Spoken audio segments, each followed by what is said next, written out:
Lord. దేవునితో సమయమైన ప్రోగ్రామ్కి మీ అందరినీ ఆహ్వానిస్తున్నాను. ప్రార్థనతో మొదలు పెట్టుకుందాం. ఎస్యా గొప్ప దేవుడు, తని మహోన్నతుడయ్యా, ఈరోజు తిరిగి మేము ప్రోగ్రామ్ చేయడానికి మీరు ఇచ్చిన కృపను బట్టి నీకు స్తోత్రాలు. ప్రోగ్రామ్ అంతట్లో మీరు తోడుగుని నడిపించండి. చక్కగా మేము ప్రోగ్రామ్ చేయడానికి మీరు సహాయం చేయండి అయ్యా. నీకు నీ బిడ్డలుగా అనేకులకు మాదిరిగా మేము జీవించడానికి మీరు మాకు సహాయం చేయండి. యేసు నామములో ప్రార్థన అడిగి వేడుకుంటున్నాం మా పరమ తండ్రి, ఆమేన్. ఇప్పుడు ఒక యాక్షన్ సాంగ్ చూసుకుందాం.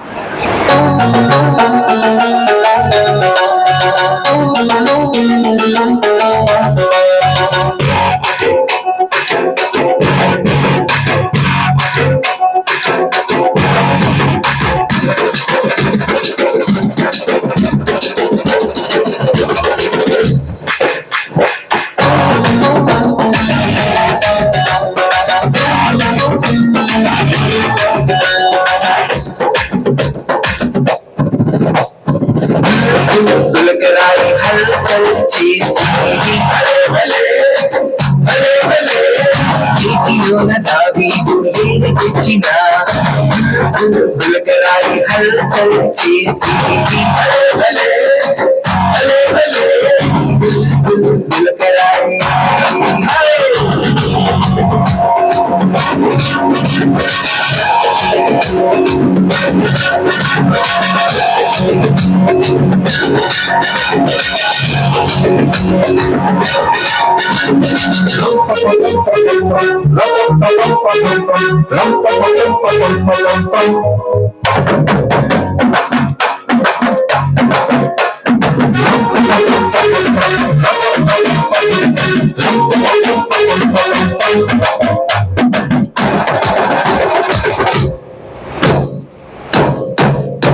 అరే దావీదు వడిసెలను తిప్పుచుండగా, అరే దావీదు వడిసెలను తిప్పుచుండగా, తిప్పు తిప్పు దావీదు మళ్ళీ తిప్పు దావీదు, తిప్పు తిప్పు దావీదు మళ్ళీ తిప్పు దావీదు. గిరగిరా తిప్పి నన్ను వదులు, గిరగిరా తిప్పి నన్ను వదులు, బలియాదులు కూర్చిరా నన్ను వదులు, బలియాదులు కూర్చిరా నన్ను వదులు.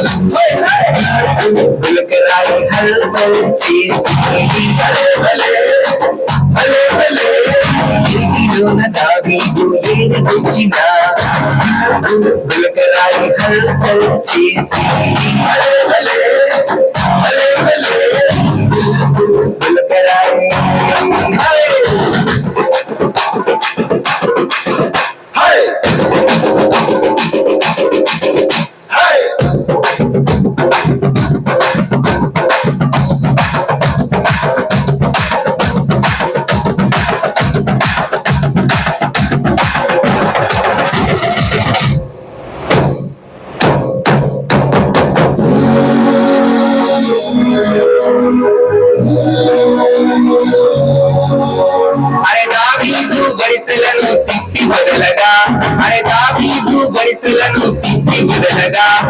ఎగిరి ఎగిరి గంతులేసి నుదుటి మీద నాట్యమాడి, ఎగిరి ఎగిరి గంతులేసి నుదుటి మీద నాట్యమాడి, నొక్కి నొక్కి చంపురా నన్ను వదులు, నొక్కి నొక్కి చంపురా నన్ను వదులు, బలియాదులు కూర్చిరా నన్ను వదులు, బలియాదులు కూర్చిరా నన్ను వదులు.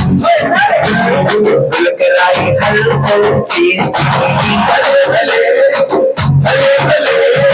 ఇంటిలోన దావీదు ఏలికొచ్చిన గులకరాయి హల్చల్ చేసి గులకరాయి.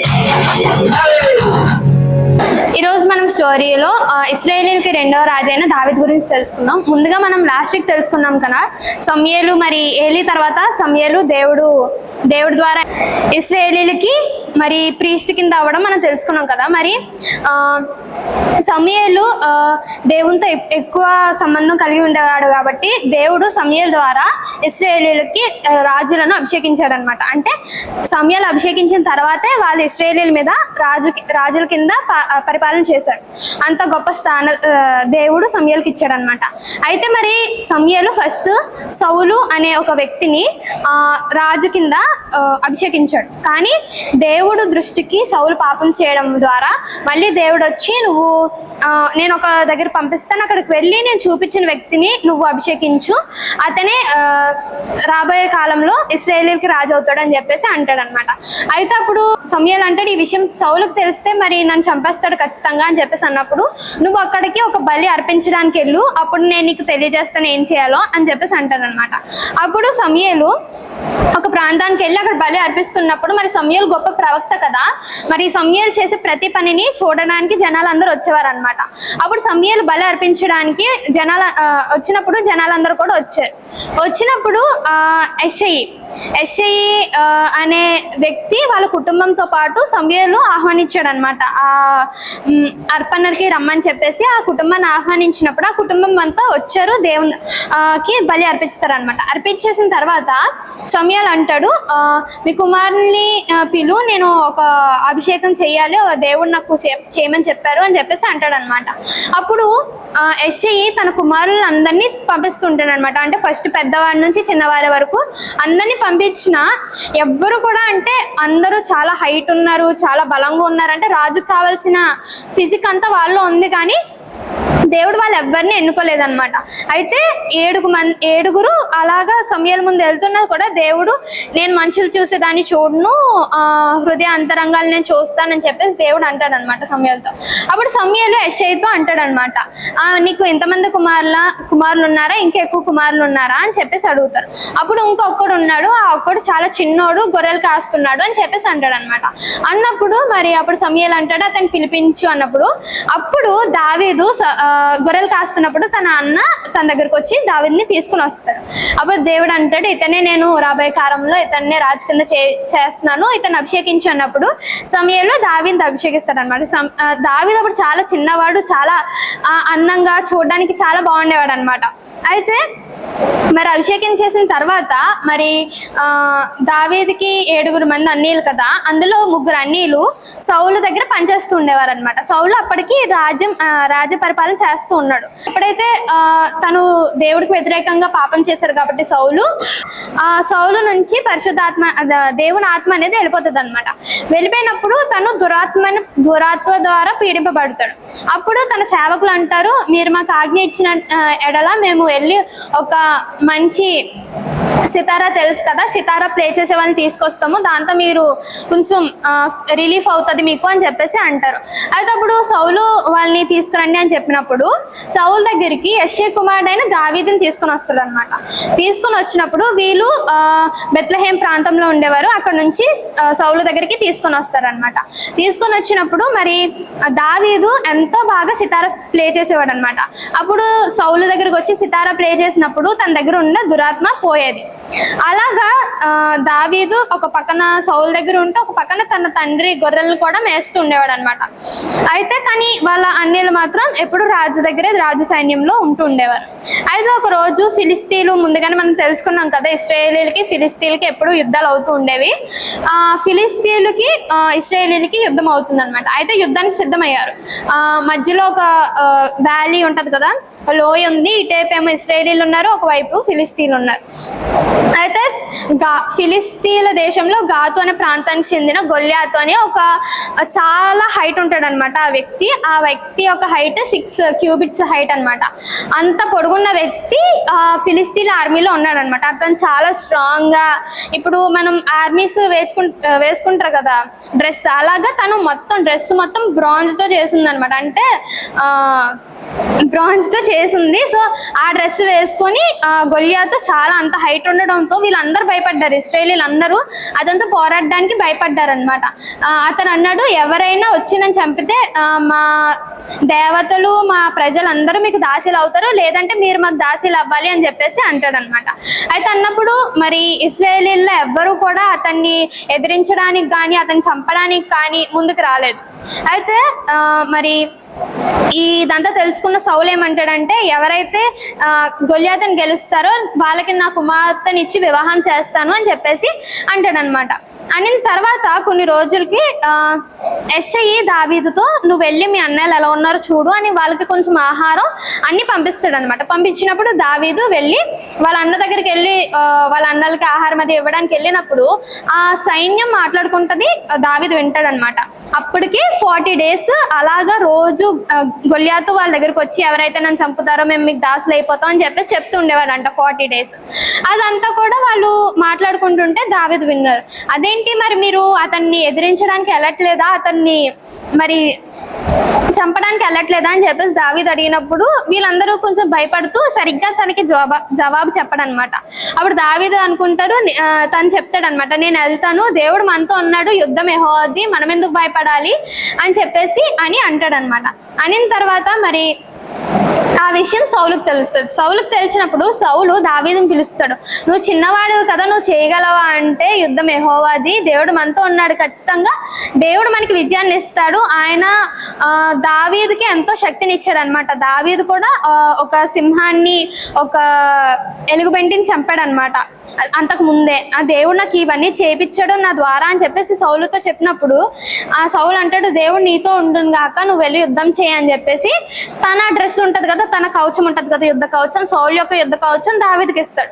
కానీ దావీదు చాలా చిన్నవాడు కదా, మరి దావీదు ఆ డ్రెస్ ని మోయలేకపోతాడు అనమాట. నాకు ఇదేం అక్కర్లేదు, దేవుడు నాతో ఉన్నాడు కదా అని చెప్పేసి ఆ డ్రెస్ తీసేసి ఒక లోయల దగ్గరికి వెళ్ళి 5 రాళ్ళు తీసుకుంటాడు అనమాట. తీసుకొని ఆ రాళ్ళు పట్టుకొని అది ఉంటది కదా, రాళ్ళతో విసురుతారు కదా, దాన్ని తీసుకొని వచ్చాడనమాట. వచ్చి గొల్యాతు దగ్గర నుంచొని ఉంటాడు. నుంచొని ఉన్నప్పుడు మరి గొల్యాతు అంటాడు, ఏంటి ఇంత చిన్నవాడిని పంపించారు అంటే మీ దేశంలో ఎవరు లేరా రావడానికి, యుద్ధం చేయడానికి ఎవరు లేరా అని అడిగినప్పుడు అసలు దావీదు ఎక్కడ భయపడ్డా అనమాట. చాలా ధైర్యంగా ఆ రాయిని గొల్యాతు వైపుకి విసిరినప్పుడు గొల్యాతుకి కరెక్ట్ గా ఇక్కడ 4 మీద తగులుతుంది అనమాట. ఆ తగిలిన ఒక్క దెబ్బకి గొల్యాతు ఇంకా పడిపోతాడు. పడిపోయేసరికి ఫిలిస్తీన్లందరూ భయపడి అప్పటికే పారిపోవడం స్టార్ట్ చేసేస్తారు అనమాట. ఎందుకంటే అప్పటికే తను గొల్యాతు అన్న వ్యక్తి చనిపోయాడు. సో మరి చంపడానికి ఇంకా పూర్తిగా అక్కడ మరి యుద్ధం అవ్వలేదు కదా. అప్పుడు దావీదు ఏం చేస్తాడు, తను కనీసం కత్తి కానీ ఏమీ తెచ్చుకోపోతే గొల్యాతు యొక్క కత్తి తీసి గొల్యాతు యొక్క తల నరికేస్తాడు అనమాట. ఆ తల నరికేసి అది వచ్చిన తర్వాత మరి ఆ తల తీసుకొని వచ్చేస్తాడు. దేవుడు ఎలా దావీదు ద్వారా ఇశ్రాయేలీలకి ఒక గొప్ప విజయాన్ని ఇచ్చాడు. తర్వాత రోజుల్లో దావీదు ఇశ్రాయేలీలకి రాజుగా ఎన్నికబడతాడు అనమాట. దీంతో ఈ స్టోరీ ముగింపబడింది. ఇప్పుడు స్టోరీ చెప్పుకున్నాం కదా, దాని నుంచి కొన్ని క్వశ్చన్స్ అడుగుతాను, మీరు ఆన్సర్స్ చెప్పండి. ఫస్ట్ ఏంటంటే దావీదు యొక్క తండ్రి పేరు ఏంటి? ఎస్ఐ. Okay, right answer. మరి దావీదుకి ఎంతమంది అన్నయ్యలు? 3, 7. Right answer. 3 అన్నయ్యలు సౌలు దగ్గర పనిచేసేవారు, కానీ దావీదుకి 7 మంది అన్నయ్యలు. దావీదు ఏ ప్రాంతానికి చెందినవాడు? Right answer. మరి సౌలు దావీదుని పిలిపించాడు కదా, దావీదుని ఎందుకని పిలిపించాడు? సితారా వాయించడానికి పిలిపించాడు. Okay, right answer. మరి తర్వాత గొల్యాతు ఏ ఫిలిస్తీన్ల దేశం చెందినవాడు కదా, ఆ ఏ ప్రాంతానికి చెందినవాడు? ఫిలిస్తీన్ల దేశంలో ఏ ప్రాంతానికి చెందినవాడు? గాతు అనే ప్రాంతానికి చెందినవాడు. గొల్యాతు యొక్క హైట్ ఎంత? 6 cubits. Okay, right answer. Goliath యొక్క డ్రెస్ మొత్తం దేంతో తయారు చేయబడింది? బ్రాంజ్ తో తయారు చేయబడింది. ఓకే, మరి దావీదు గొల్యాతుని చంపడానికి వెళ్ళాడు కదా, అప్పుడు ఎన్ని రాళ్ళు రంగు తీసుకున్నాడు? 5. Okay, right answer. మరి ఫస్ట్ లో గొల్యాతుని చంపడానికి అందరూ భయపడ్డారు కదా, అప్పుడు సౌలు గొల్యాతుని చంపిన వ్యక్తికి నేను ఒక బహుమానం ఇస్తాను అన్నట్టుగా మాట్లాడతారు. అదేంటి, ఏమి ఇస్తానని మాట్లాడతారు? తన కుమార్తెని పెళ్లి చేస్తాను. Okay, right answer. తన కుమార్తెతో వివాహం చేస్తానని చెప్పి అంటారు. ఓకే, మరి ఎన్ని రోజులు గొల్యాతు ఇశ్రాయేలీయుల దగ్గరికి వచ్చి అడుగుతాడు కదా, మీరు ఎవరైనా బలవంతులు ఉన్నారా రండి అని చెప్పేసి అడుగుతా, ఎన్ని రోజులు వచ్చాడు? Okay, right answer. దీంతో క్వశ్చన్స్ అయిపోయాయి. ప్రార్థనతో ముగించుకుందాం. ఎసా గొప్ప దేవుడు తండ్రి మహోన్నతుడయ్యా, ఈరోజు ప్రోగ్రామ్ అంతట్లో మీరు మాకు తోడుగా నడిపించినందుకు నాకు స్తోత్రాలు అయ్యా. చక్కగా మేము ప్రతిదీ నేర్చుకొని తని ప్రభా నీకు మాదిరిగా నీ బిడ్డలుగా అనేక మందికి మాదిరిగా మేము జీవించడానికి మీరే సహాయం చేయండి.